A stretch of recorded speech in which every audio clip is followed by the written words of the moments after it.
তিন জায়গায় প্রয়োজনে মিথ্যা বলা যায়।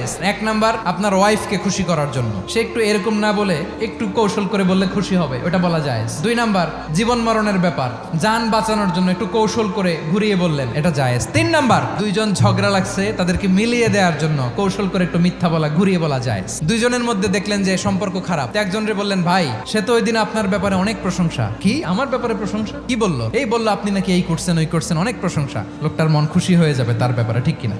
আবার তার সাথে যার ঝগড়া, ওরে যে বলুন, ভাই ওই দিন তো সে আপনার অনেক অ্যাপ্রিসিয়েশন করলো, অনেক। সে তো অবাক, কি রে বলে কি? এই যে দুইজনের ব্যাপারে দুইজনের একটু ভালো ভালো কথা বলে দিচ্ছেন, একদিন দেখবেন রাস্তা দিয়ে হাঁটার সময় একে অপরকে সালাম দিয়ে ফেলছে, সালাম দিয়ে বুকে জড়ায় ধরছে, আছে না নাই?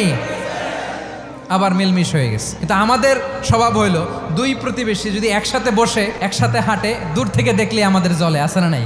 ঘটনা কি? এই দুইটার মধ্যে এত মিল কে? এই দুইটার মধ্যে গিরিঙ্গি লাগানো যায় কিভাবে? আল্লাহর কাছে তওবা করেন, এই মানসিকতার যেন আমরা না হয়, আমরা মিলিয়ে দিব।